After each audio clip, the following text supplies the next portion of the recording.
Bismillahirrahmanirrahim. Hello people and welcome to Footy Judge Molikun. The neon light fell down because Liverpool lost today and I needed to fix it. So the shy boy, you're right, like the neon fell down. It's the same as Liverpool today, but big up everyone that is here. Hit that like button, subscribe people. Look at a great show for you. We're talking about Manchester United. We're talking about Liverpool. Slot out. That is what everyone is screaming right now. Hit that like button people and subscribe. And also check out okjersey.com. If you're watching this on a replay, make sure to check out okjersey.com at the bottom of the screen. This is our sponsor for the day. Fantastic, affordable football shirts. You can get concept shirts like this one as well. There's plenty of good stuff there. Retro shirts, training kits, jackets, everything, people. It's absolutely fantastic. We're going to be joined by Rax. We're going to be joined by Cam as well. We're talking Man United. We're talking Liverpool. Liverpool are in disarray. Liverpool are bottling everything. You know what I mean? And for the people that are asking why I don't have Man United in the poll, I want people to vote because in the poll it's saying hit the like button and vote who's gonna miss out on Champions League. Because I don't think that Man United are gonna miss out on the Champions League. That's why I did not include them in the poll. It's Liverpool, Chelsea, or Villa. One team is gonna miss out on the Champions League. Whose team is gonna be? So you guys let me know. Of course, Fozi is back, repping Nigeria. Oh, man. Yeah, what happened to Liverpool? I'm not putting Liverpool there, man. no. Why, bro? Talk to me. I've got enough. I've got a jumper and I've got your manager out now fully 100%. Of course. What do you think about the people that are scapegoating Salah and saying that Salah stepped on and then we drew 1-1 and Salah was the problem? There's people that saying that. Well, he had an opportunity and then he decided to shoot. If he passed it across the box, I think someone would have scored. But regardless of that, Mo, I've been telling you for a while, we're in trouble, mate. And nobody wanted to listen to me. I think the last time I was here was that Newcastle win, right? When we battered Newcastle and you guys tried to give me a therapy lesson. And I was telling you on the day, nothing's changed. Nothing's changed at Liverpool Football Club. When you watch someone for so many years, I watched Liverpool for over 40 years, guys, yeah. I know my football club. You don't have to tell me how good or bad we are. I already know. You know what I mean? Even if you watch my watch along today, a minute before the goal went in, I already said they're going to score. We're going to draw this game. That's how I know my football club. We're done, man. We're done. This manager is out of his depth. He's got no clue. He's got no ideas. And people blaming Salah. People blaming Virgil. People blaming Alisson. People are blaming the tea lady, Carol in the training ground. You know what I mean? That's how far we're going now. It's the tactical thing, mate. This guy has got no tactical know-how. He He played Jurgen's tactics last season. It worked for him because the players are used to it. They've been playing with it for the last 8 years. 8 years, they've been playing with the same formation. So the players that we brought in, even after that, they are part of that tactics because we brought them to fit into those tactics. And yeah, if you're just blaming like individual players, 11 players can't be bad at the same time for no reason. It's a tactical thing. It's a tactical thing what this guy has done to this team. He changed too soon, and now it just goes to show. Even the players that were performing, brilliantly in the beginning of the season, like Akatike and all that, are even performing even worse than they were before. So it's a tactical thing, man. Can't blame individual players, man. 11 players can't be playing badly at the same time for no reason. Yeah. But there are players that fell down completely. I have never seen a team. I was telling Osam that I've never seen a team 1-0 up and play that much of frantic football at the end. Like, why is he end to end? And I don't think that he's the one who instructed them to do this. I think the players have no respect for him. I don't think they respect him, mate. I don't think if that was Jurgen, straight away some of those players would have been slapped in the face and all that stuff. But this guy, I don't think I've heard stories around the football club. He's just a nice guy. You know what I mean? He's not a guy who punishes players or anything like that. He's a guy who he's just a nice guy. And nice guys finish last, as the saying goes, guys. And that's how I see this football that we're watching right now. He'll be sacked. Listen, if it Tottenham, listen. There is a noise coming from somewhere. Is that me or? No, I don't think it's. I think it's Rack. Yes. Is it Rack? I don't know. Yeah, there is so much noise coming from Rack. Rack? Yes. I'm sitting in a silent room. Is the noise still there now, or is it stopped? It's I gone. can't hear anything. It's gone. It's gone. It's gone. Yeah. So. Yeah, as I said, nice guys finish last and all that stuff. You can't even make, the worst part of it is, guys, you can't even make excuses for Spurs. They were in Europe last week, same as us. So, you can't even say there's a team that's rested or anything. They got battered by Atletico Madrid and they still come to Anfield and got a draw out of the game. You watch Man United today against Villa and you watch Liverpool, and you can never convince me that the difference between these two teams was 13 positions last season. It's impossible.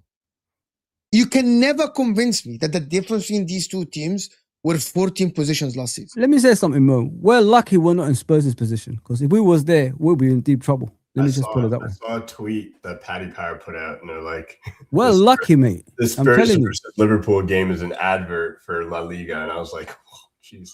Yeah. I'm telling you, I've never seen like any sane coach or any team that will play that much back and forth 1-0 up at their home ground. Like, why are you so quick in going forward? Why don't you calm the ball down? Why is everyone trying to dribble 2-3 players? And I'm like, what's wrong with these team players? Under pressure, what is the experience? Team under pressure. You know what? I don't think the issue is so much the franticness, because we were frantic. We had frantic moments under Klopp as well. Yep. I just don't think there's any organisation. No. And when I say organised, you can have organised chaos. You can have like franticness, but with a method. Or this just seems like when it's not something that's instigated by the coach. It's something that is within us somehow, some reason. Frantic used to be part of your brand. It felt like it used to be normal for you guys to kind of all over. Not in a bad way. It felt like it was normal. Like you wanted chaos. No, it was controlled chaos. Now this is uncontrolled chaos, and that's unfortunately, especially at the top level, I think there's a big difference. Like you can't tell. I don't believe that Klopp's football just all of a sudden doesn't work in today's. He stopped managing a year and a half ago. I don't think all of a sudden that style of football just doesn't work today or doesn't work in the Premier League. I think that the players aren't. I mean, I also can't believe that this is how Slot wants us to play. If this is how Slot wants us to play, it's an absolute disaster. It's completely ridiculous. So he must want something else. But the problem is he's had a year and a half and he can't imprint his style, what he wants on the team. And that's a damning indictment. But I think a lot of people are avoiding the obvious. There's two obvious things for me. It's one, the summer signings just maybe they'll gel next year, but they just haven't this year. They just haven't. Like it's just Well, yeah, I mean that's zero. yeah. I think it's. I think that's clear already. Yeah, Law's clearly taken a step back. Like I'm not saying he's washed because like that's a huge word to say. It's just he's clearly not the guy who. Like put it this way: when Bruno falls off, we will feel it. I don't know when that's going to happen, but when it happens, you're going to notice. Like look at what happened to City. Holland's not the cyborg right now, right? When that player who has that big of an impact has that big of a drop off, you feel it in the team. It's inevitable. But I think the biggest thing for you guys, the signings this summer, just have not one signing you made has really. Hold on, are you putting it on the players? No, I'm just saying it's. Yeah, I mean, Kitiki was playing well. Wirtz was turning a corner. And they like Frimpong was doing all right. Kirkin started doing all right. No, come on, man. Like he just Breck said perfectly. It's like it's not like all of a sudden these like. What if that's how Slot wants them to play? Then that's on it. I think there's a huge chemistry issue. I think there's a huge. Ekitike had a few good games, yes, for sure. But Kirkes has not done anything. Frimpong has not done anything. Ekitike has been decent for sure. But that's a tactical thing, isn't it? That's a tactical thing. You know, like when you with Klopp, like the difference with Klopp is when he brought in new players, when they didn't like do well in the first team, he used to take them out for a while for them to learn the system that we have in place. This guy has been playing the same players all season. He hasn't even given them time to settle in yet. You know what I mean? So when you got all the players playing from the beginning till now, of course it's going to be hot and cold, if you know what I mean. So that's what's been happening. But the thing is, he's got about 8 or 9 players of the team that won the Premier League. If he started off with that, maybe, and then slowly integrated these new players, then maybe it would have been in a better position. As I said in the beginning of the season, that's what I said. As soon as he opted for a direction of, you know what, sod this Jurgen Klopp formation. I want to do my own one and let me just go forward with this. I don't know if Rax is as old as me, because we had a manager before called Graham Souness that did the same thing. Rax is old. Yeah, I don't know if he's old as me, but if hey, we have to make it personal. What's going on? Yeah, so yeah, like if you remember Graham Souness, like he did a similar, he did a similar thing. Don't dye my hair. You're not the first person to say this, but I don't dye my hair. I've got the odd 1 or 2 greys, man. I got my. Come on, man. Embrace it, mate. Embrace it. yeah. So I'm not even the youngest on this stream. I know Cam is the youngest. Yeah, this is the salt and pepper. This is the salt and pepper stream. Look at all of us. That's it. Now look. That's it. I had no grade. I think Cam is the youngest. Wait, Cam, you're looking good with it though. You wear it well, man. You wear it well. Yeah. So as I was saying, like if you look at Graham Souness, Rex, he did a similar thing. He changed things too quickly, and what happened to him? You know what I mean? The same similar thing. It took us 30 years to recover from things like that. You can't do things too quickly, mate. You got to do it gradually in order for you to implement your ideas. And this is what the wrong thing this manager's done. I don't know if you agree, Grax, with that one. But see, here's the thing. So I understand what you're saying, where it's like you need to do it gradually. You've got to do it piece by piece. But you already got obviously 9 or 10 players of the team that won the Premier League already in your obviously. For sure. But this is the thing. Like retaining's hard. It's hard. That's facts. Like retaining the league is tough. We got it's always tough. Yeah, because City did it a bunch. We're like, oh yeah, this should happen all the time. It's just not really that easy to do. I think the alarming thing again is just like how big of the drop off it was. It's like we did expect Liverpool to be in this, but I thought I came out. So every year up until this year, I predicted Arsenal would win the league. I kept being like, they'll finally do it. And then this year, I was like, nah, Liverpool's going again. Like it's a wrap. Like, and then I'm like, okay, well, cool, never mind. It's like I think we expected it to be, and this goes with City too. I expected it to be like a 3-way title race. Like I truly thought 3 teams right now would be all in around each other. You Liverpool, you guys, City, and Arsenal. And I think when I look at it and I think about, and I've only watched a few because, like, I'm not gonna lie, Liverpool's been really boring to watch this year. So I've actually more fun watching like Chelsea and hate watching them than I do even watching Liverpool when they're playing bad. And like with me, again, I keep thinking about the fact that it's just not gelling. And it's like, what can you do to get a player like Wirtz at his top level? And I am curious to see how he's going to look at the World Cup now. I'm very curious. If he turns up and he goes to the World Cup and he looks like the player that left Bayern Leverkusen, that's actually really good for you guys. That's actually really good because you're like, cool. Like, it'll be fine when we get a different manager. But if he doesn't, then that means something's happened confidence-wise. That means something has happened. Something has changed in him. The whether it's the physicality. But to be honest, before the injury, he was all right. You know what I mean? It's just when he got the injury and came back, he's found an issue again. The tough thing about that in the Prem, though, is that you're going to get hurt. and you got to be able to bounce back. You're going to get hurt. Like all of the best players, except for Bruno. Somehow that motherfucker gets hurt. He's at one game, comes back, and it's like nothing ever happened. But like Holland, KDB, we go down the list. All the stars will get hurt. Like they will get hurt. And you just it's also on managing him then too. So Slot seeing that you're not up to snuff, then let him get 100%. Right? You know, if he's got to be 100% to play well, then let him get 100% because he's not helping the team right now. And I think with Salah, he's not used to having to. He doesn't defer. That's just not who he is. He's never had to defer. He's like, get me the ball and I'll handle. I'll do my thing. Yeah, I've never been the guy who, from what I understand, from when I watched Liverpool a lot last year, it's like he's not the guy who dribbles past 6, whatever. He's just the guy who, when it falls to him, he's a numbers man. Scores. He's a numbers man. He's also receiving the ball a lot deeper because I think that's a problem with our play. You know, Salah will create and score goals if you give him the ball close to goal. Whether you know, if you're giving him the ball somewhere between the penalty area and the halfway line, he's not going to carry it 25, 30 yards. He's going to carry it 10 yards, maybe 15 yards max, and take a shot or put a cross in, or you know, play a ball to the side or lay off. So we're not playing to his strengths, and just in general, we're not playing to anybody's strengths. This is why the team just seems to have collapsed.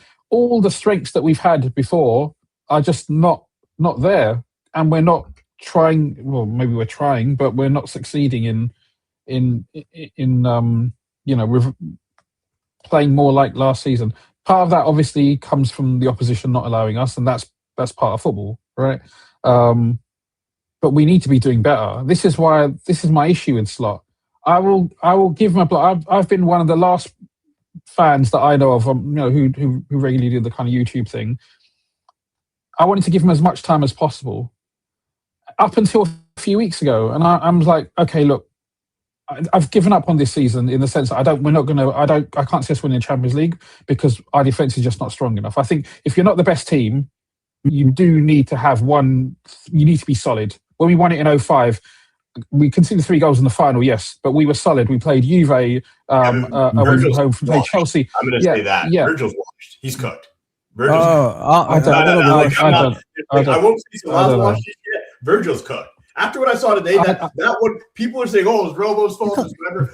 I'm sorry, the way Virgil could not keep up with his man for his like. So my issue with it, I agree that was partially Virgil's fault. I think the mistake Virgil did was he went towards Robbo and whoever the player from thing tried to make that space small.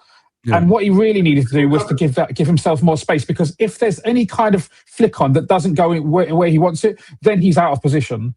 So that's what's been. I disagree with him. Yeah, I disagree. Well, I think with Virgil, the issue is like the thing with Virgil is he's coming out of position because there's too much, you know, panic now around the defense. If you know what I mean. So that's why he's doing the mistakes that he didn't used to do before, because the defense around him before he could trust in those positions. If you know what I mean. He's supposed to be the calm.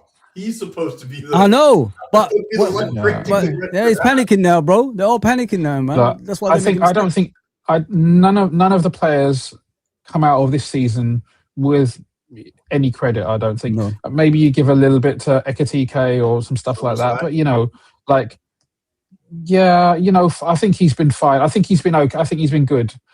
But I don't think he's been as amazing as a lot of people say. He's not really.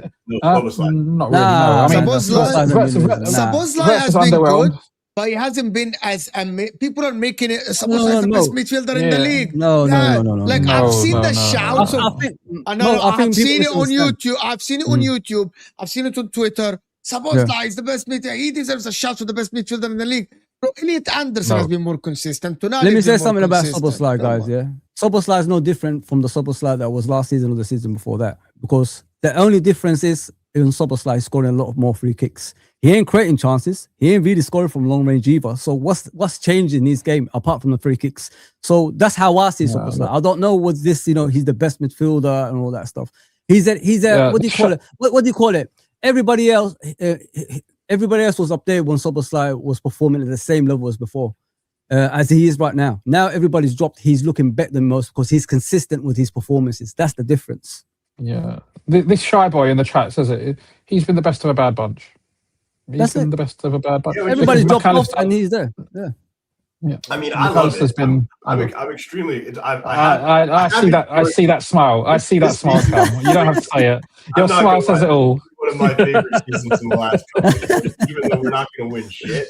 It's been one of my favorite seasons to watch. Oh man, Talking about everybody's bad at this, and I'm just sitting there being like, and we're coming back. That's football. Listen, we all love to celebrate when our rivals are in the mud, and this is your turn to celebrate when we're in the mud. And you know what? The mud. Arsenal, I know, aren't going to do it back to back, right? So I'm gonna tell you, we're gonna come to Man United. It's a half the show, but we're not staying for long. But we're gonna come to Man United. I actually fear for Liverpool to not go back again, not go back to the top again. What? To the top, to challenge again and actually have a chance of winning titles and stuff like this. I have a fear for this. When I'm watching Liverpool, the reason why, because Alisson was all right today. I thought Van Dijk is dropping. Salah is dropping. Who's going to carry the flag? Like, there is that generation of Liverpool. Firmino, Salah. Okay, yes. Well, who's carrying the flag? Because Wirtz, He's too shy to carry the flag. I'm sorry, he's too shy. Just to add to Mo's comment, because I actually agree with him when he says this, is also your upper management seems to be making poor decisions as well. Like Luis Diaz being told, like everybody was like, "Oh, he was a problem. She's about to win the Champions League, about to win." So, like, we talk about the players being brought in too. Like, you haven't brought in anybody who were like, exactly, mate. He's got it. Listen, Mo. Honestly, I've been contemplating this for a while, and I've also I've been saying for the last few years, before Virgil and Salah signed their contract last season, 2 years before that, ever since I've been coming on Hussam's channel and stuff, the big challenge for us is going to come when the cornerstones of this successful Klopp team need to be replaced. Those cornerstones are Trent, Virgil, Alisson, and Salah. Trent, you put him in or don't put him in, and because these guys are generational.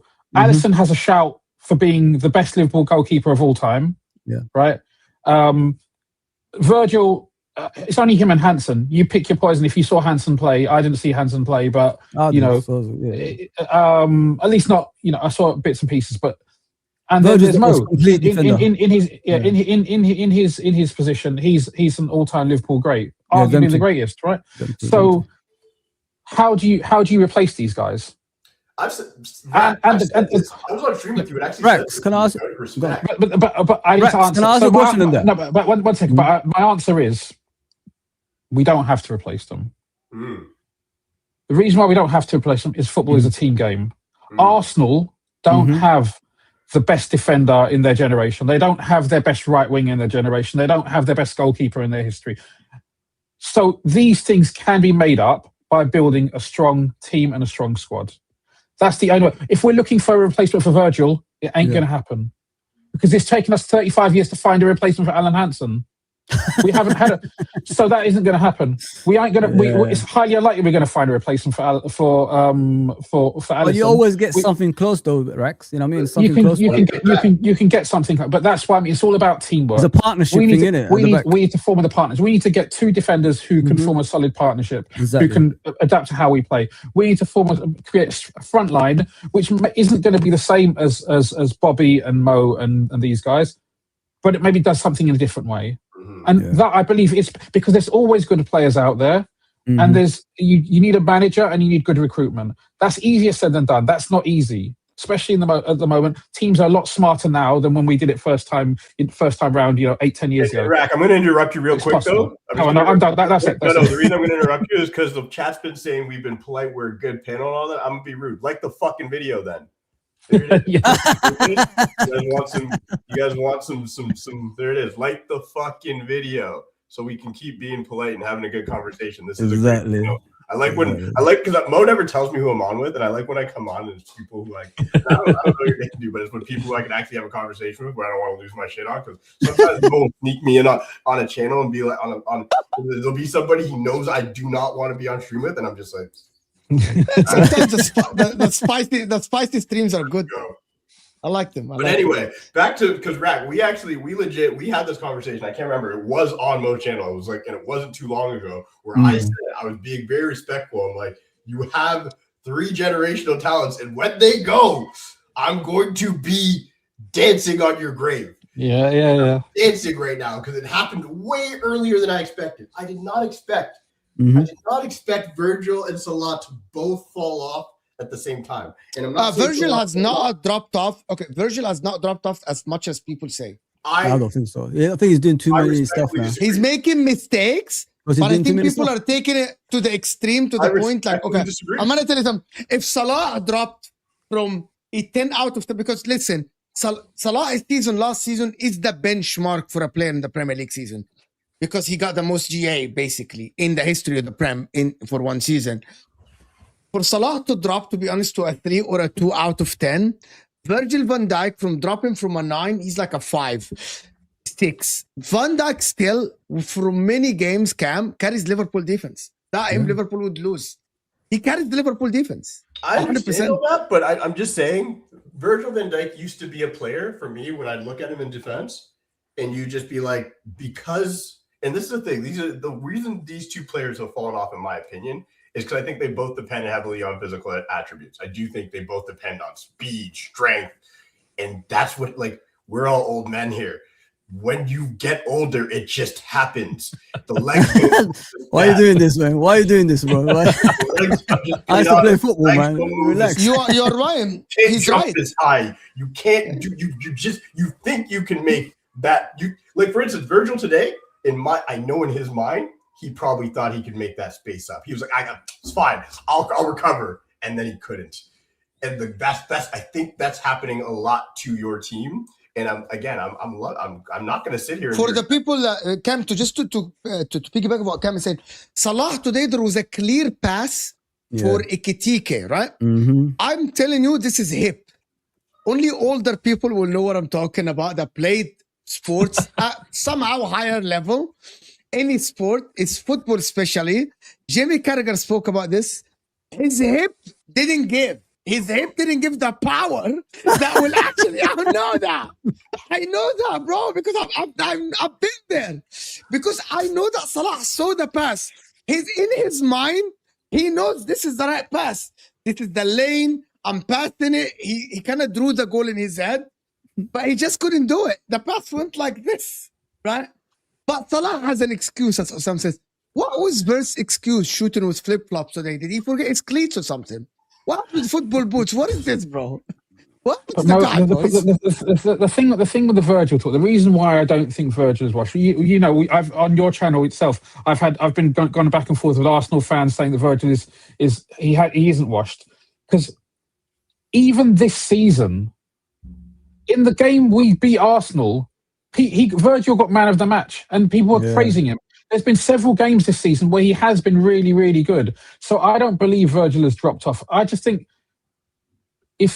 and people who know who've played football will understand more, I think, that defense, more so than attack, I think, is built so much more on your defense, on your structure and discipline in front of you. Most attacks will get cut out before they even get to your back line, because, because of the line of front, it could be a combination of different things, and I don't think Virgil is done. I still think he has it, and that's what I don't know if Mo is done. But the thing is, ultimately, but the problem is he's receiving the ball 15 yards deeper than he's normally used to receiving the ball.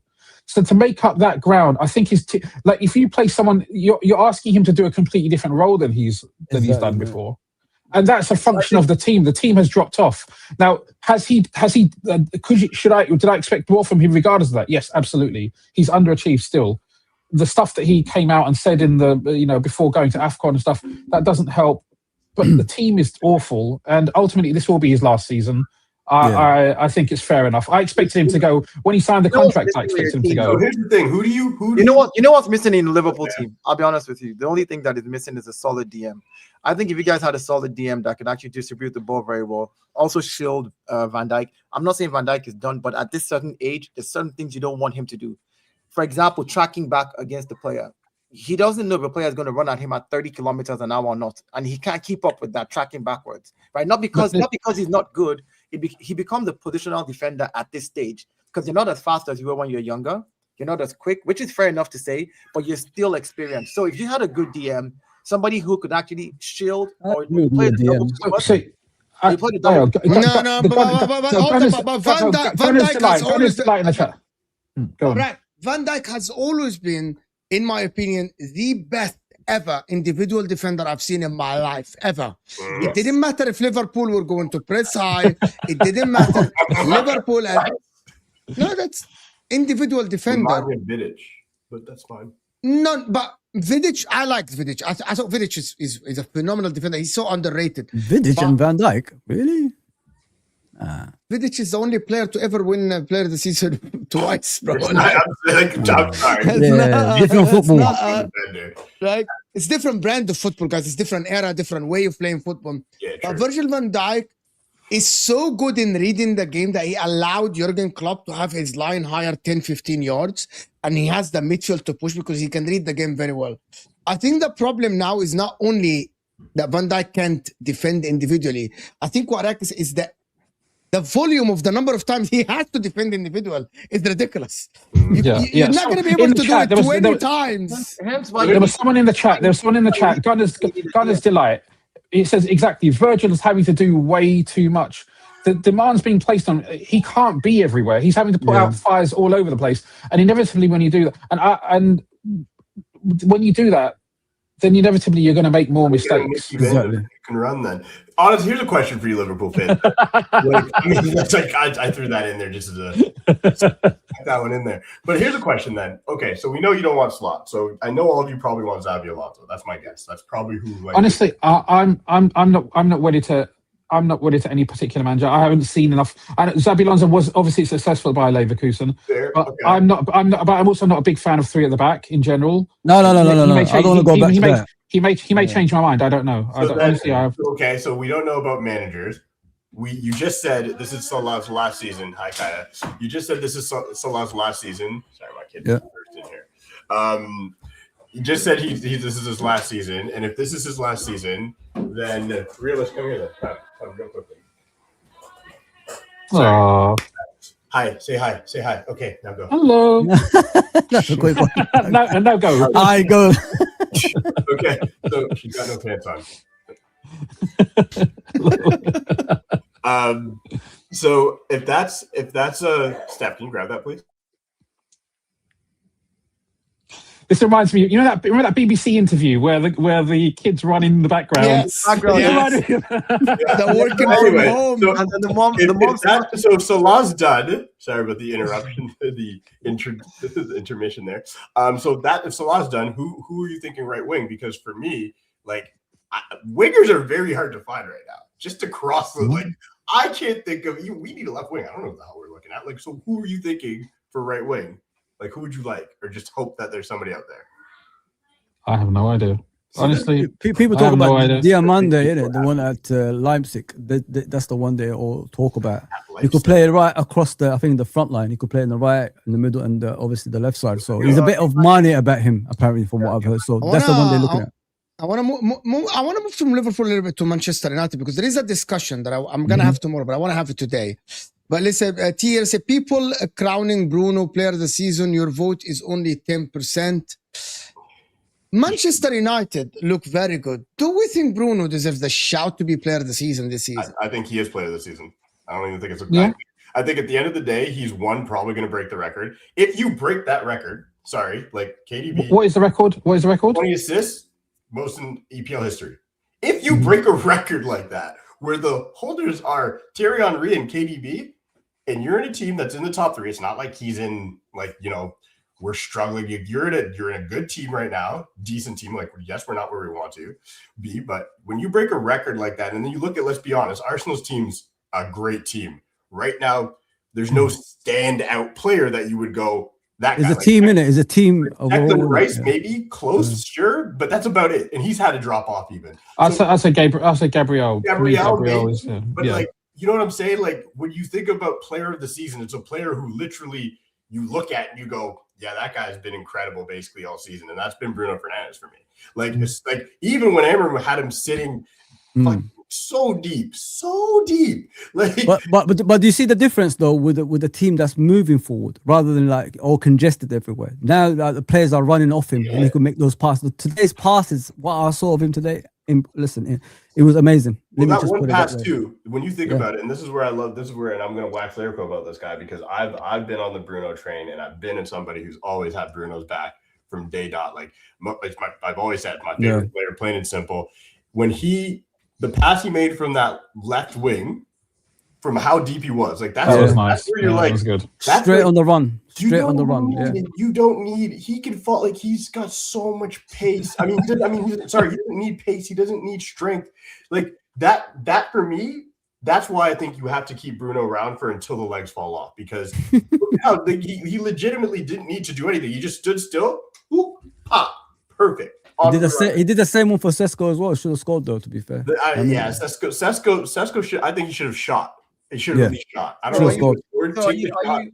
Are you placing like the player of the season? Basically, like I think most times they find out that they vote for people like in the midfield or attacking players mostly. Like I think it's really hard for a defender to actually be player of the season, except for like when Vidic did it. I mean, didn't Diaz do it when he first came at Man City?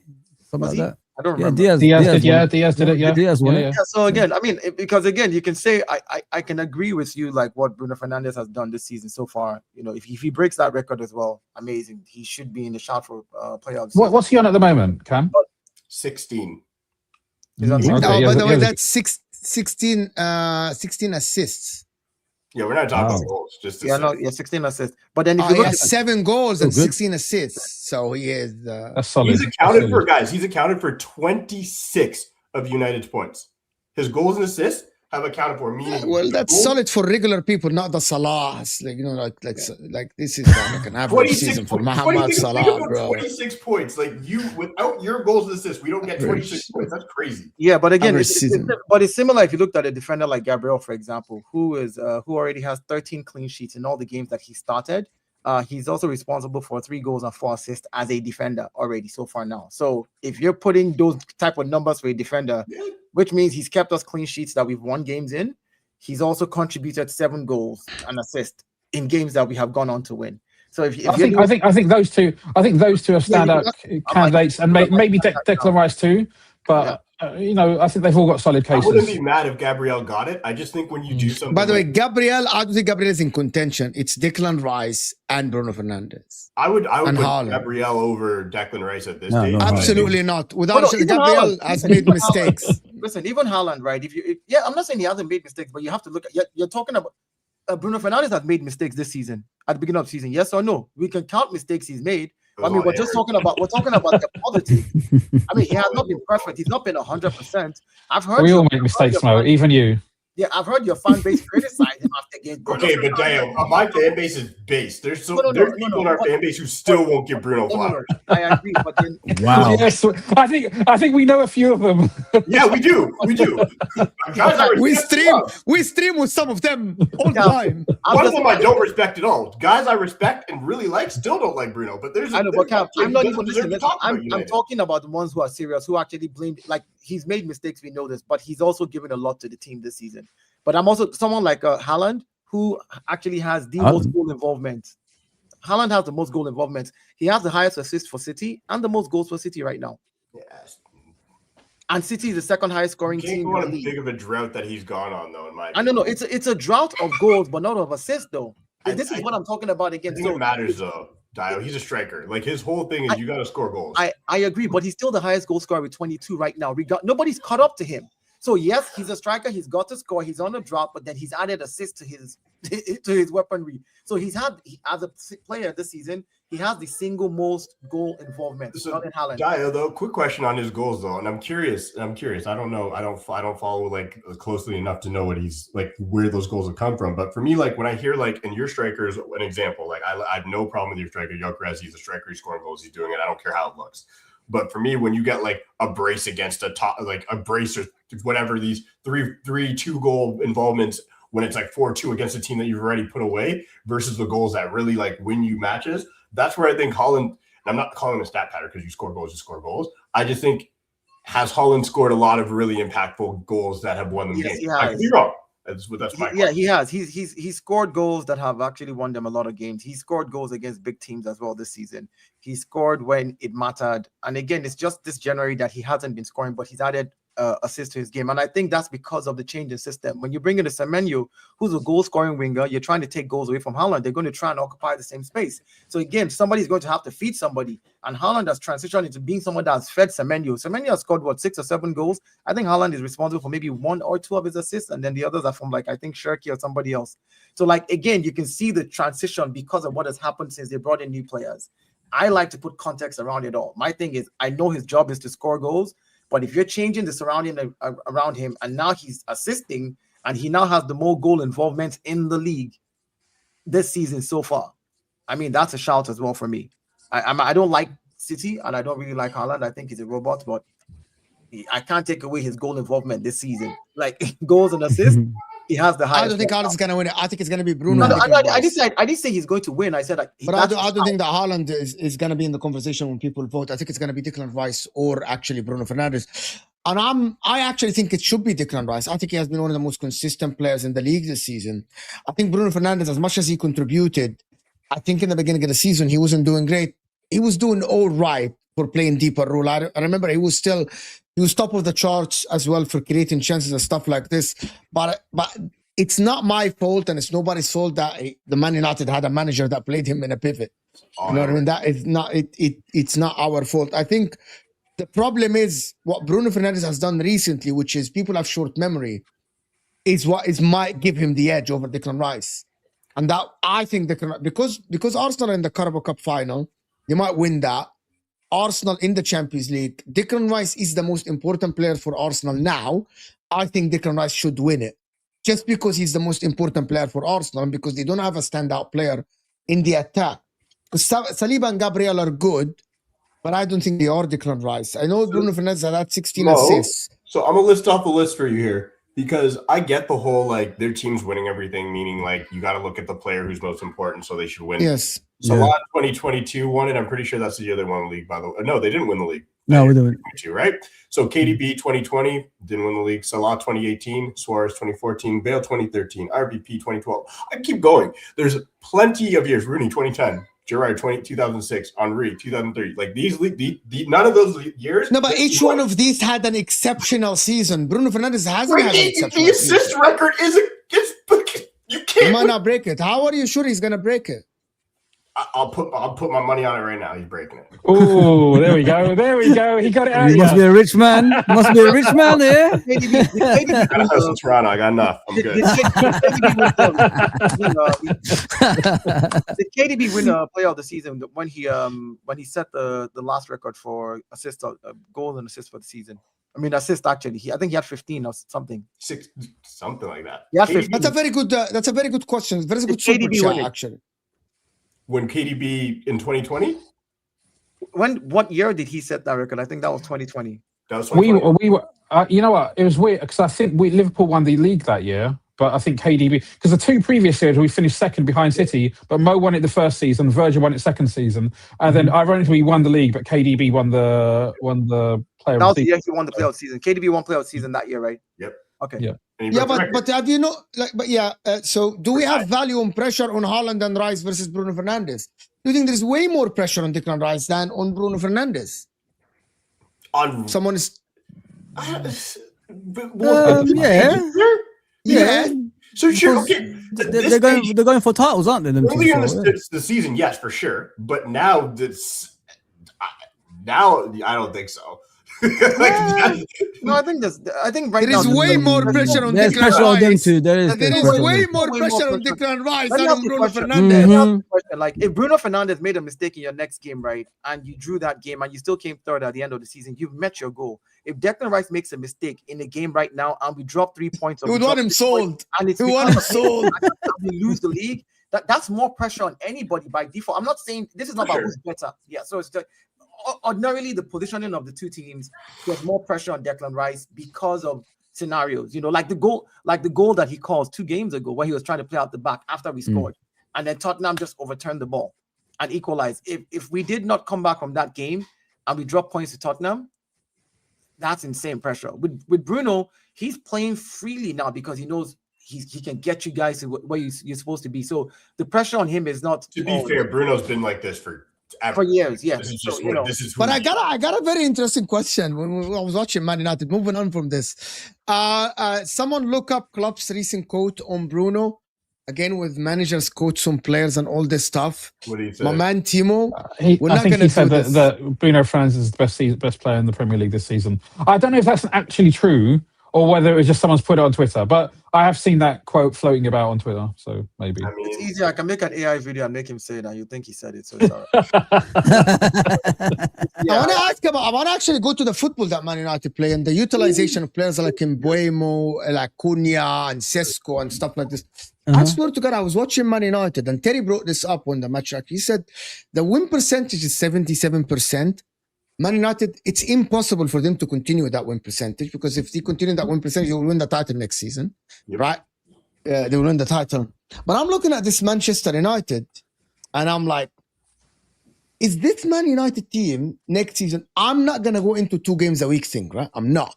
I'm assuming that the board will do enough to get enough players so they can cover. And all, you know what I mean? I'm not going to go.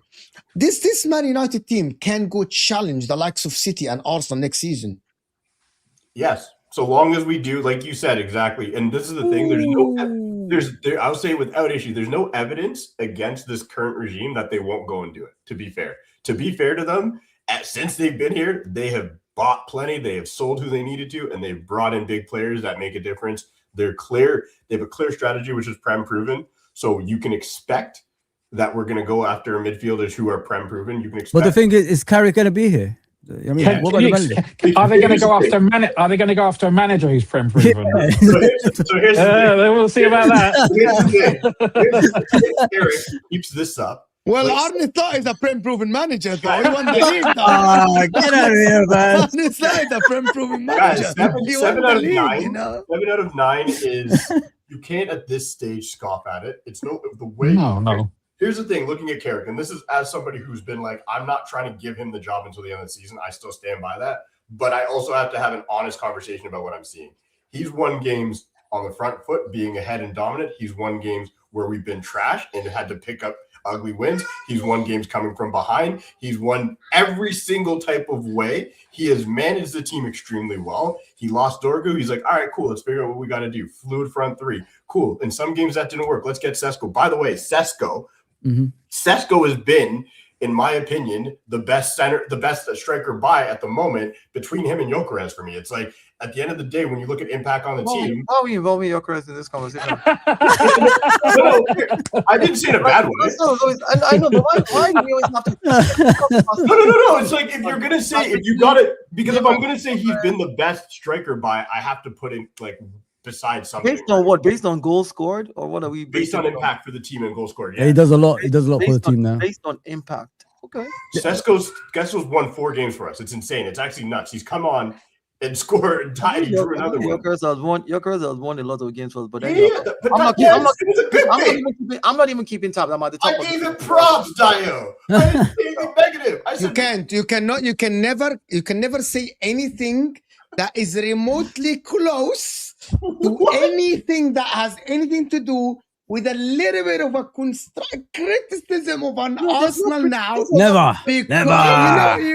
Never. If you say Sesko's similar to Gyökeres, that's a diss on Gyökeres, Cam. You can never. Don't say that. Say Sesko has been good, but Gyökeres is better, and then you can go on. Because again, this is what I don't know. Like, I just think that for me, if I'm going to talk about Victor Gyökeres, I will not be talking about him in comparison to any other striker. I'll be talking about the impact he's supposed to be having on Arsenal. Right, and I'll be talking about the things that, okay, maybe if he changes his runs, maybe if Arteta uses him this way, maybe if this happens.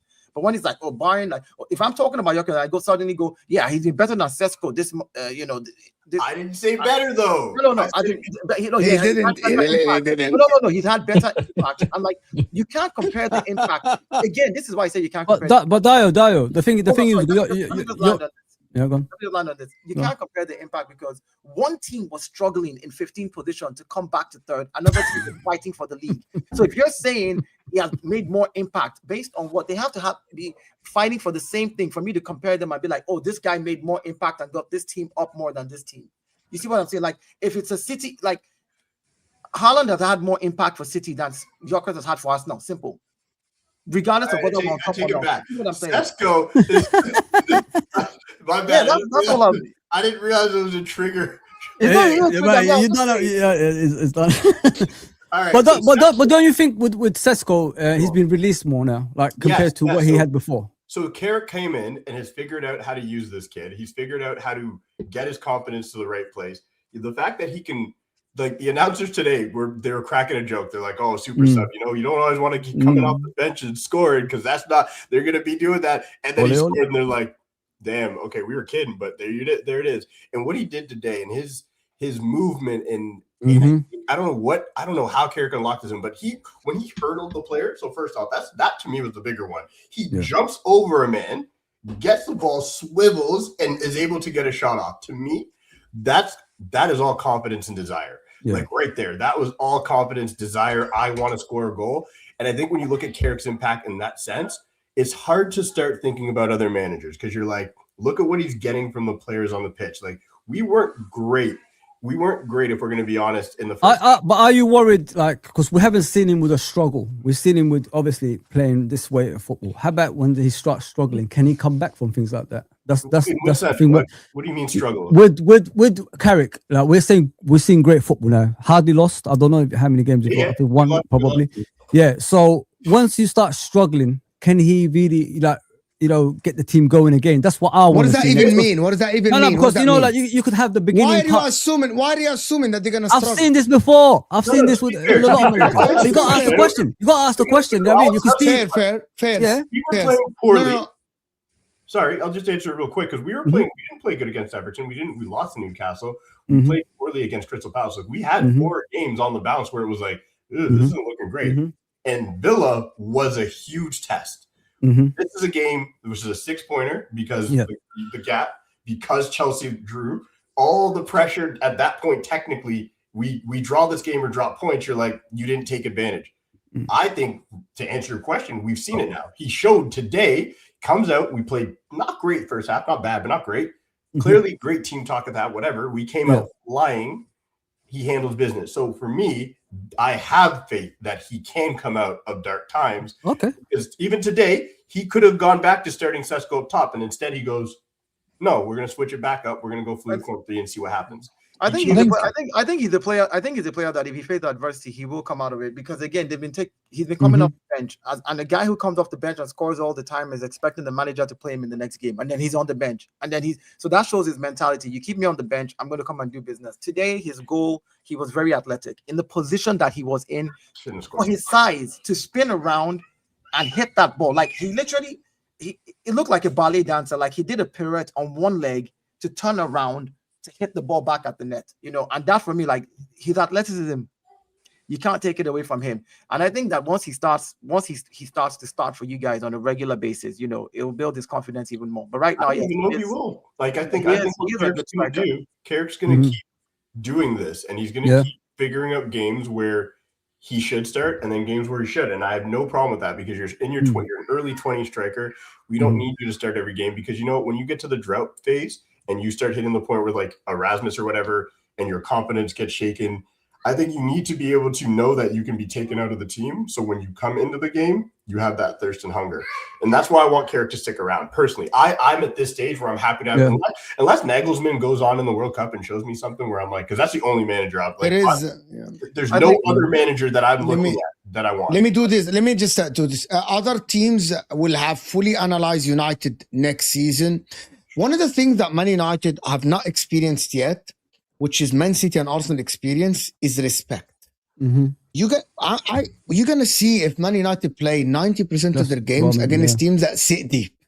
For example, today Villa were like wide open. By the way, Liverpool this season haven't played against. In the beginning of the season, yes, everyone sits deep against Liverpool. Now teams don't respect Liverpool as much. They don't respect us, man. You are not gonna win the title until you actually learn how to play against low blocks like all the time. Just. I don't know if Man United will be able to do that consistently yet. I haven't seen it. Like Man United now, look good, yeah, open play and everything is good. Teams open up. It's always like against that in it. the It is beginning. Yeah. it's always like Arsenal in the beginning. It's very easy for Arsenal to score. Even Ole Arsenal were amazing, you know what I mean? Isn't the And then teams started sitting deep against blocks us this year, though. Didn't we play a Say whole that again? I'm pretty sure there's a stat out there that showed that we played a ton of low blocks this year. Nah, I don't know. not for a 90, not for a 90 minute. It's like Mo says, it depends on the other teams, the way they watch you. Yeah. He's correct. But not like for a 90 minute, like not for a 90 minute. Teams would play you. I think it's a bit harsh.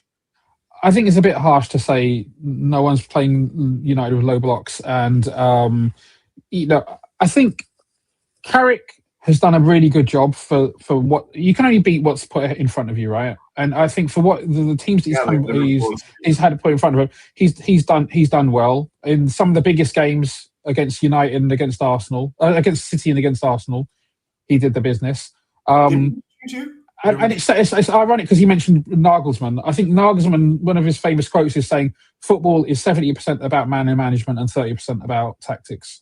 And I think there's something to be said for that. I think that Carrick has come in and he's returned the feel-good factor at United. The players seem to like playing for him.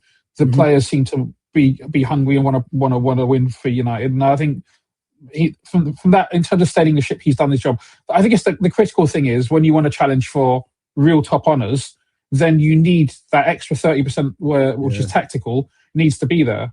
And he had a couple of good seasons. I looked into him a little bit because I actually thought that he failed in Middlesbrough, but he had 2 decent seasons at Middlesbrough, and the third season I don't think went quite so well, and then he got sacked. But it would be. I think it would be strange. I'm pretty sure he was like a win away from getting them promotion. I think he got the season he got sacked. They finished 10th. I don't know if they were 10th or he finished 10th. Before that, they almost came up. The season before, People were talking about this question about whether United can challenge next season. This question. That's too early, man. Yeah, there's a lot of. I think challenging for the top honours is a little bit. There's a lot of things surrounding. There's a lot of things. But remember, the league is so weak as well. The league is weak. The league is rubbish. Yeah, but Mo, they're not playing Champions League football or anything, are they? They're playing only in the league. It's not even about the weekend or anything. It's also about. Look at him. Look, he both said that and he started smiling straight away. He knows what he's doing. If you think about United as a club in itself, the questions are: will Carrick be there? Will you bring in a new manager? What type of players are you going to get in the summer? They won't find a new manager. All of these, I'm just Mo. We can't assume. Let's not assume. I am assuming, yeah. It's my show. I'm assuming. I know, but again, if you assume, then you have to tell me what manager you think they're going to get. I didn't work that hard to not have an assumption on my channel, bro. No. I'm assuming United. I don't like to make assumptions, but I like to look at the context and see, well, again, it depends on what you guys do. If you change your manager from Carrick to somebody else, that means that you're bringing somebody with a new frame of, system. He's going to have to work with the players. So I don't think that you'll be in a position to immediately start challenging next season. If you keep Carrick and give him additional tools like that he needs, and you work with him and you say, okay, based on what you've achieved this season, what do you need? And Carrick says, I need this. All right, fair enough. If you give Carrick that, I think you're in a position at his win rate that Carrick has right now. If he carries on winning ugly the same way he wins, it's impossible, Dio. It is impossible for him to get 77% win rate next season.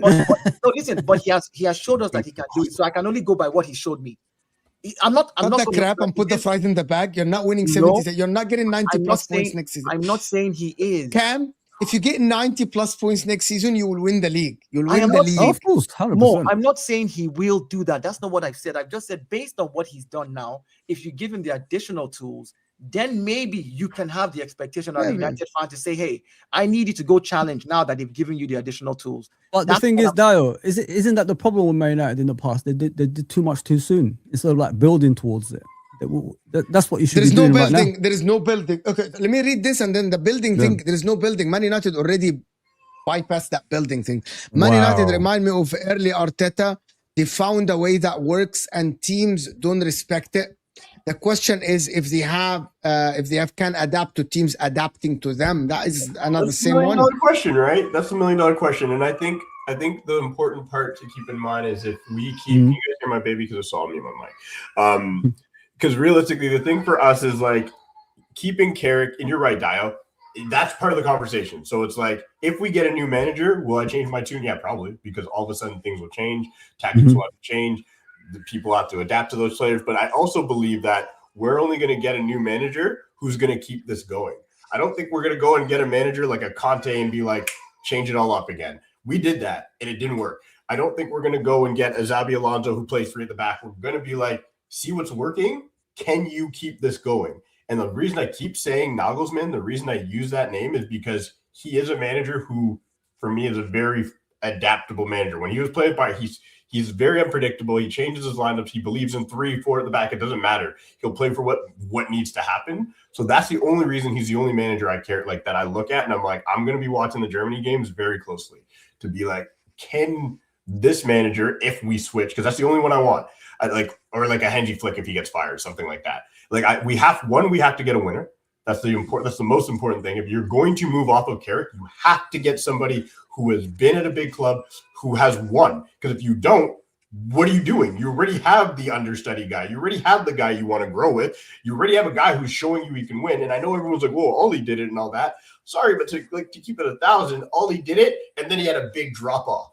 Right, that's what happened. He killed it, and then there was a big drop off. But he bought players that he shouldn't have bought. You know what I mean? Like, the same season that we gave him the contract, it was just too early. We gave it to him so early. We're like, oh shit, we went too. But then what is the guarantee that even if you get a top, because that's the thing I'm saying. Like if you move on from someone like Carrick, there's no guarantee. You're right. Yeah, exactly. If you move on from Carrick, there's never any guarantee. Never.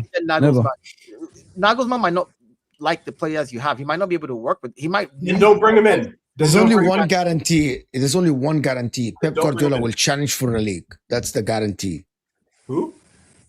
Pep Guardiola will challenge for the league. No, Dio, that's exactly what you just said there. If Nagelsmann is the guy and he says, "Ooh, but I don't like Cunha. I don't like Mbuemo. I don't like Ahmad. I don't like Bruno." Sorry, you're not. Then we ain't bringing you in because we're not buying. And that's why I said about the rebuild thing. Man United now already bought the players. You cannot go now and get a new manager that will tell you, I don't like Ahmad, I don't like Sesko, I don't like Cunha, I don't like. You cannot do that. You can't. You can't go and say, I don't like Le Mans, I need a different type of goalkeeper. I don't like Renault. But that's the job. That's the job of the sporting director, right? The sporting director. You would have thought when they bought all these players, they had a couple of scenarios in mind with Amorim, without Amorim, but they also had an idea of this is how these players are going to play. They need to bring in a manager, whoever that manager may be, whether it is Carrick or not, who wants to enact that style of play. That can play that style. Because again, I'm sure when they were actually buying the players, they're saying to themselves, these are the 3, 4, 5 managers that can play the style we want to play. I don't think they're narrowing it down to one guy. And if any of those managers are available and good enough to be, because you guys have quality when it comes to some of your players. So again, it's about getting the right. I think our number one choice was Tuchel, and I think as soon as he signed the deal, I think that changed everything, and I think that's where it was. I honestly think when we were looking at Ollie and we were looking at Carrick, I think it was like Ollie might have got it if Tuchel was coming in, because then you're like, whatever, Ollie's just vibes. I think when you chose Carrick, you're like, we're going to give you a shot to build something here, because I don't think Ollie ever had a chance of actually being the manager long term. It was more like vibes and fix us. Carrick, I think. He said all the right things. He's not once indicated that he wants the job. He's dodged that question. Like when I say dodge, this guy they're like, Ray Rudy said this, and he's like, I don't know what you're talking about, guys. Like, I'm just here playing. I'm having a good time. Every time he's answered the question, which is beautiful because he's put no pressure on himself, no pressure on the team. Oh, did you hear him at the very beginning when they offered him the job? Like after he was offered the job, he says, and I think somebody asked him like, "Oh yeah, so what's your plan now? Like after this interim, do you plan to stay?" He says, "I'm here for the interim." He literally said, "He's like, let me just nail it in the coffin right now for you. I'm the interim guy." Whatever you want to think, you want to say is on you. Bro, they keep asking him and he keeps slipping it. Like a boxer, he keeps being like, guys, I'm not answering that question because one, I got to get to the end of the season. Yeah. Two, I was hired in the interim. And he's doing the right thing. Yeah. It's the right thing. Look at this question. Nope. He's right. Yeah, no, we can't. Can United challenge if Bruno falls off or leaves? No. Yes. Let me give you a scenario. No, listen, Cam. Let me give you a scenario. Let me give you a scenario here. Yes. You're a one-man team. You're not a one-man team, bro. You're not a one-man team. Kind of. If Bruno leaves and you sign Palmer, if Bruno leaves and you sign, oh my God. You brought Dio. You brought the wrong. No. I'm giving. Listen, I'm giving. Let me finish the scenario. Bruno leaves. Palmer? Palmer. Yeah, you signed Palmer. Cole Palmer. Palmer. Yes, I said it's a scenario, which means it's not real. It's not going to happen. I'm just saying, let's assume in a wild world, in an alternative universe, that happens. You don't think that you'd still be able to build a good team around that? So here's the thing. I'm just asking about the team. No. Here's the thing. So here's the thing. I think we have to slowly figure out the Bruno thing. It cannot be Bruno can't leave this year, and then all of a sudden we talk about still being able to. But let's just assume that happens in that alternative universe. Bruno just leaves, and you bring in Palmer. So if it's an alternative universe, Bruno leaves, and we bring in Palmer, then no, because Palmer's not good enough. Fair enough. Sorry, and I'm just gonna say, guys, I'm so tired of this. Palmer should be compared to Rashford, not Bruno Fernandes. He's not being compared. I'm saying he's a successor. They're looking at him as a successor. There's a difference between comparisons. Nobody's saying he's as good as. Yes, I get it. He's a successor to someone who has already. You know who I prefer? Dio, if you were to bring this conversation to me, Morgan Rogers, Morgan Gibbs White. I'd rather both of those guys over Palmer at this stage. Okay, let's go with Morgan Rogers then. In an alternative universe, you bring in a new manager in the summer. Bruno doesn't like him. He doesn't like Bruno. Bruno pushes to be sold. Bruno leaves. You bring in Morgan Rogers. Do you think you can still challenge? Then that scenario potentially, yes. Okay, fair enough. And the reason why, and then here's the thing why my thing with Palmer is, listen, I respect the talent you see there. And this is something I'm very consistent with, though. I'm not into the whole when people are like, oh, but he looks so good on the ball and tech and this. It's like the mentality to me matters a lot. Yes. And what Morgan Rogers does in a team like Villa, where it's a much lesser team, right? It's just they're not as good as, like, technically on paper they shouldn't be as good as what Chelsea is. Palmer had an amazing season, and then the pressure came on. He was the guy, and what's happened? I know he got hurt. I get it. But before that, what happened? Like, the goals dried up. I've seen him whiff so many shots, the stress. You can feel the pressure on this kid, and he can't carry it right now. And for me, when I watch Morgan Rogers play, I'm like, this guy, he's got something about him. He's got that little edge in him, and I just like him a lot more as a player. And maybe it's because I've really because I have this very strong belief. Certain players can never be replaced. That's number one. Yeah, Bruno can't be replaced. Yeah, the KD. What is he talking about? What is Bruno can be replaced? Of course, no. What I mean, I'm saying again. How many midfielders? Make Bruno like it's KDB, bro. Like they're talking about Bruno now, like it's KDB. I'm not comparing. Well, it does influence the team. But what I'm saying is simple. Bruno has 16 assists this season. How many midfielders have 16 assists right now and 7 goals at this stage of the season? How many can you point us? So I'm saying when you have a player that has been that consistent in your team over years, you cannot replace that player. What you might do is maybe readapt yourself with whoever you bring in to suit their strengths. Because what usually happens with fans is when you have players like that and they leave, most fans start to think, oh, the person going to take that position must do what this last guy did, must be able to give me 16 assists and 7 goals, which is a fallacy. What then happens is when that player is not able to do it, they start to crash on him. Do you know what Bruno offers that no one else offers in the world? Is that nobody comes back after 2 games from a hamstring injury. That's Bruno Fernandes. Like, no one ever did this. No one ever did this in the history of the sport. Bruno Fernandes was out for 10 days with a hamstring injury. God, listen. He has healing power. I don't know the guy, but this guy has a direct connection, bro. Because how is he always fit, broski? Like, I've never seen this in my life. Hamstring injury, 10 days, man is up and running, sprinting on the pitch. But guess what? That's called availability. The best ability in football is to be available. And he's the best in the world, bro. Yeah, look at his record. Probably he's the best in the last 5 years in the top 5 leagues. There's nobody like him. For sure. And that is something that you cannot replace. You cannot replace him. Ability-wise, there's a lot of people that have, there is people that have Bruno's ability. You know what I mean? It's a lot. Like, you can have Vitinha, you can have some of these players. I can't have Vitinha because he's not going to come. You can have Pedri. You can have Pedri. Sorry, but like I'm also. So hold on. I'm gonna stop you. So you're saying that you cannot have Vitinha, but yet Man United fans telling me that you can have Luis Enrique. Okay, don't put when I'm on stream with you. You can't. You can't look. I've never once said Luis Enrique is coming to United. Even No, before. it's a lot of people that said that Luis Enrique is an option for Man United. So why Luis Enrique no? And Luis Enrique, yes, If Luis can go. Enrique was an option, then yeah, Vitinha is an option because you'd be like, cool, bring him with you. But these, like, no, that's like me coming out here and saying, yeah, well, if you put Pedri in there, cool, yeah, okay, we can replace Bruno. But we can't. Like, you know what I'm saying? Like, you have to look at. So I'm too realistic to look at those scenarios, bro. Like, I'm not gonna like. Yes, if you told me, can I get Pedri? Cool, I'll take him. I'll even say this: if you told me I could get Declan Rice as a replacement for Bruno and then build it, cool, I would actually do that. Like, I could say that with chest happily. That's a good replacement because then you can build around it. But it's not gonna happen. But again, I think Tonali. What about Tonali replacing Bruno? Now bring him in to replace Casemiro. That's two different players, mate. That's two different players. You know what? I ability wise, Pedri's and the Vitinhas could be probably like, technically maybe better than Bruno Fernandes, like maybe because they're younger, whatever. We can be biased about that, but the numbers just don't lie with Bruno. That's the thing. That's what I'm saying, that not many people offer you those type of numbers. So why do people have this energy for Bruno and don't have it for Salah? Numbers don't lie. Why people keep saying that Salah? I'm talking about this. I'm saying because Salah in the past, last year we held his numbers. We said it. He was responsible for 75% of Liverpool's goal at some point in the season, and you have to give that Salah. But this season, his numbers don't look good. Neither does his, the eye test also doesn't look very good. So that's why he's getting this season.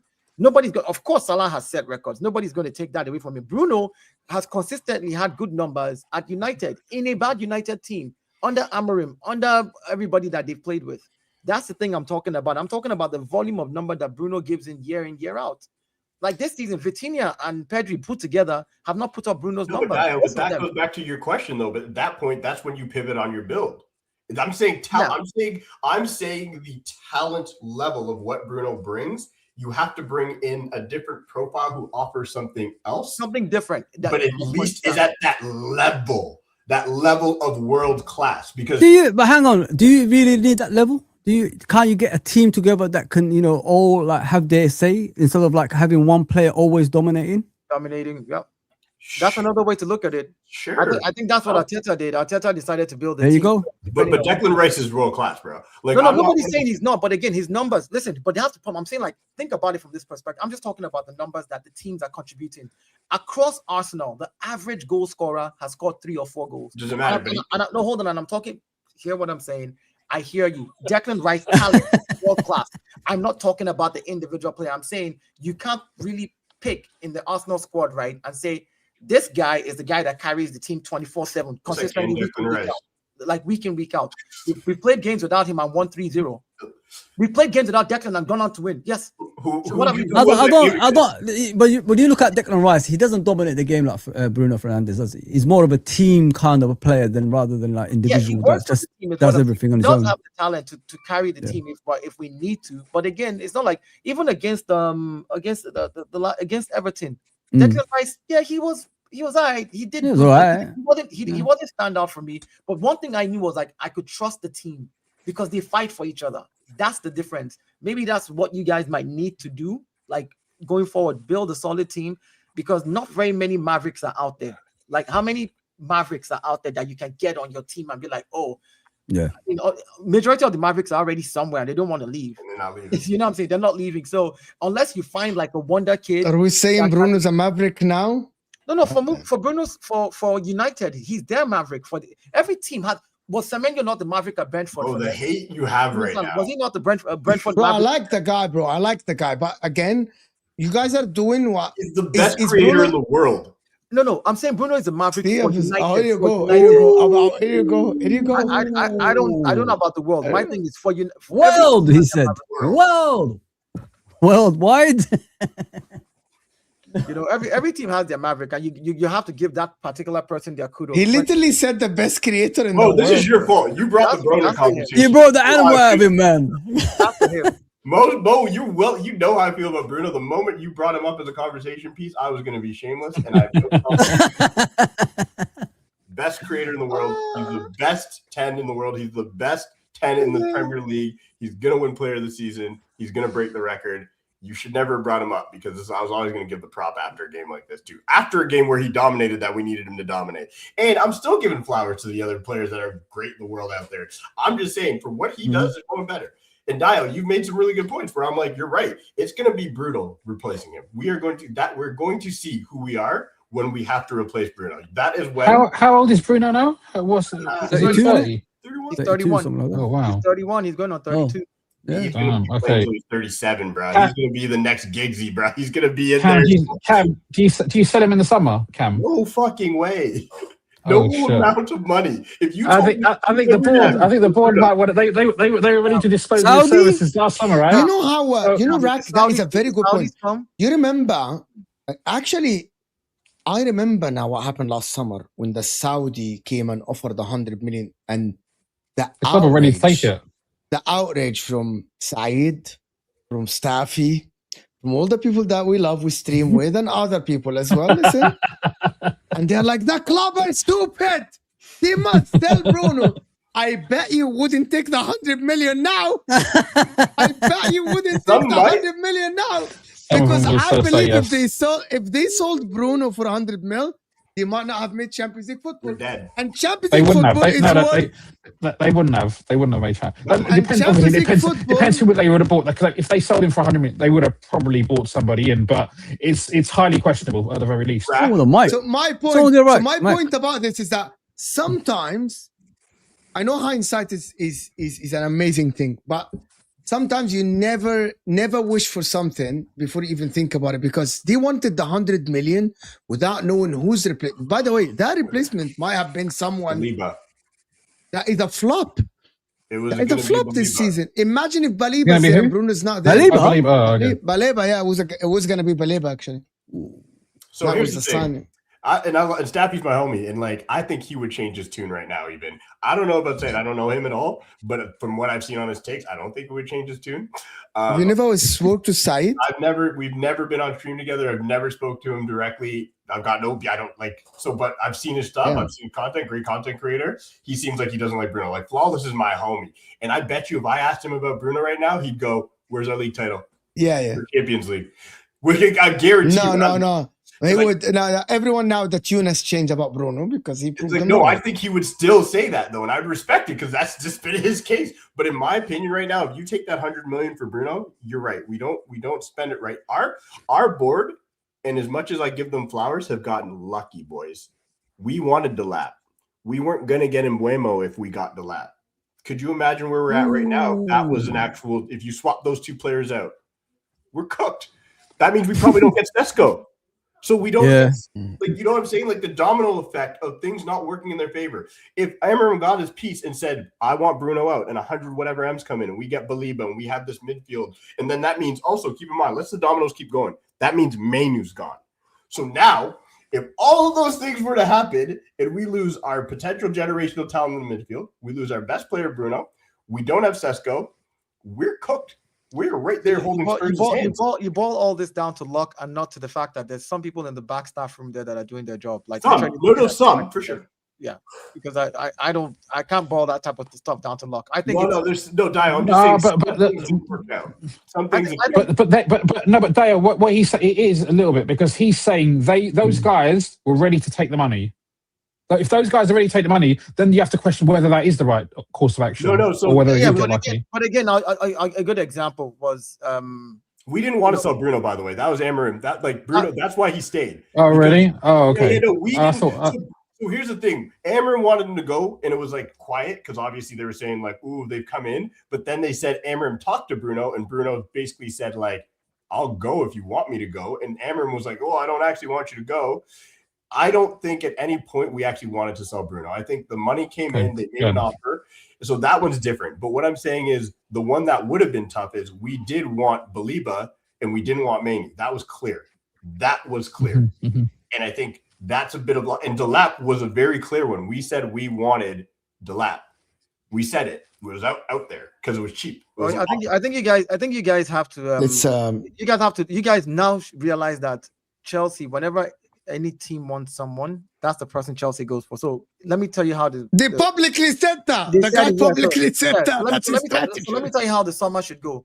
If you don't want Chelsea to go buy the players that you want, call another player's name. Just be like, we're going for Delap's brother. And guess what? They'll go buy him and then you go get the person you want. That's the formula. Every single player. We wanted what's his name? Ukrainian Usain Bolt. What's that boy? Mudrik. The minute we said Mudrik, we were already on ground to pay. They showed up here, collect him. You guys wanted Delap, they showed up, collect him. This is their method, right? So again, the Delap transfer is different, right? Because I know now the Delap transfer on paper, the Delap transfer makes sense. It's relatively risk free because you buy this player for 30 million. It fits the Chelsea model. You buy this player for 30 million. You can sell him next summer, even if he's just disappointment, for 40, 50 million, just because he's English and he's played a reasonably successful season for Ipswich. 30 million for him was good value for money. The Garnacho transfer was crazy, like 45, 50. I'm shocked by that. But 30 million, that makes sense. At 50 million, that makes no sense. I'm telling you, there is money laundering that happened between these clubs, like Mason Mount for 65, Havertz, Madueke, Garnacho. I am telling you, these owners, these are businessmen, these are billionaires, guys. This is a money laundering scheme that's going on in the background. I'm convinced, bro. To touch on what you're kind of right. It is kind of weird that happens a lot, like the whole Mount thing. Like, I think, so touch on what Rack said, though, I think Chelsea's in trouble with their model. I think the fact that the Delap thing, so here's the thing. You look at like an Ukachekwe, I can't say his name. You look at Broya, you look at a few. Yes, Chelsea's had some guys go out that have turned up later on, like a Lewis Holland they turned up. But those are guys they just kind of let walk because they were younger. But like these dudes who they tried to buy and flip have all, like, when you have two guys coming on at 86 minutes to get you a goal in Burnley, and these were the Chelsea, look, they have potential. How can you turn around if you're Chelsea right now and sell Delap for any more than what you got him for? Let's be honest. Garnacho, that value's gone. Like 40 million, still you are not. If somebody buys Garnacho for more than 40 million, I think they get 40 to 45 million. I think they get 40 to 45 million for Delap. I think they're gonna recoup the money and more for Garnacho next season. What? For Delap, I don't know about for Garnacho. For Delap, I can see like a West Ham or even I think Brighton were maybe interested. Depending, I don't think that Brighton will go to 50 million. These clubs will pay 35 for him. They will make 5 million. Yeah, they'll make some money. And you have to look at their model, right? The salary model is 150 cap, so it's easy to move that player on and agree a price with the next club and say, listen, just give me extra 6 million on this kid, and you're paying him 150. He can't ask you for any more. Like the problem with the model is it's Chelsea. And Chelsea fans have got higher objectives. They're used to this, Roman Abramovich era situation. This kind of, player trading volume, buying, selling, trying to make a bit of money here and there. That's not how Chelsea are probably going to win trophies in the long term. And if they don't get Champions League football this season, I think it's going to have a big issue because that's 100 million hole on top of the 250 million holes they've had for their shirt sponsorship for the last 2 years. Like the fact that Chelsea haven't had shirt sponsorship for the last 2 seasons is absolutely crazy. Mm-hmm. That's 100 million, and that's just because people haven't come in. Without Champions League football football next season, then they may not get another. Or at least they're not going to get decent money from a shirt sponsor. There's issues there with Chelsea's model if they don't. Last one before we end the show. They can't win 5 games in a row. Challenge for what? That's an Arsenal fan, of course. Man, remember Arsenal challenge after being 5th and bottling top 4 to Spurs in 21-22. So with far less talent. Yes. Sorry, like Arsenal had to do a full rebuild, and congrats to you guys again. I'm not going to take anything away from the Arsenal. I'll never take anything away from a championship when you win, no matter how bad, good, whatever league is. But at the end of the day, to say like we can't. Why did you have to put that caveat? What caveat? What did you have to put that caveat when you said no matter how you do it, win, ugly, whatever? Why did you have to put that caveat? Because everybody's saying all these things. Oh, they did this, they've won ugly. Like there's so many stupid narratives out of there. It's not my narrative. I don't like win is a dub, bro. Like I feel like North America. It's not because of what Cam said. I'm sorry to interject, because now this is becoming a theme anywhere. People say, I will congratulate Arsenal. It doesn't matter how they win it. I will congratulate Arsenal. It doesn't matter what happens in the season. I will congratulate Arsenal regardless of how the other teams are doing. There is always a caveat now. And by the way, pundits are falling apart of this, by the way. There's a caveat in everyone. Anyway, go ahead. No. I'm going to give him respect regardless, right? Because we might turn up next year and win super ugly and win by what, like, and then what, right? So either way, I think it's kind of ridiculous that people are like, oh, you can't win 5 games. First off, most teams don't win 5 games straight. That kid Nudie is doing, he's made himself fucking a lot of money. That's the only reason we talk about 5 games straight. You go and look at all of our teams, how often, like, obviously Arsenal's gone on runs this year or whatever, but before, when you're a building team, like, how often do any of our teams win multiple 5 games? You might do that once in the season. You might go 5 games straight, and you go 4 out of 5, you're happy. You go 4 out of 6, you're happy. No one needs to win 5 games straight to win a title. It's been depleting season by season. I think starting from 17-18 season, or is it 18-19 season? City did like 15 unbeaten, and then the season after was 12, and then now it's dropped. I think this season or one though. Winning and unbeaten are different. I don't know. I'm just saying, putting a good run together, like, you know, and this season they've only been able to do 6 at a stretch at any given time, right? Like, so again, if you look at the trajectory of like teams being able to win at that rate, it's consistently reducing. And so yeah, but I mean, under Carrick, you guys have done very. I think it's 7 out of 9 now, right? 7 out of 9. Yeah. Listen, I wanna thank everyone that joined us, guys. Listen, the Gunner Edge, Fozi's channel, of course, is in the description as well. Go and support Fozi. He's doing fantastic work, of course, with all the panel and all the stuff that are happening, of course, with him. This will take you to one of the biggest cooking that you'll ever see on YouTube, which is Hamza and Osam getting cooked on El Ahwa stream. Of course, after Hamza completely having a meltdown yesterday, Hamza started blaming the referees. Hamza started blaming everyone. I've never seen something like this in my life. I know. And listen, this will take you to Ahwa, guys. I will see you guys then. Thank you, Rak, Cam, Dio, and Fozi. Very great stream, amazing stream. I'll see you guys there. We're out of here, people. Slot out.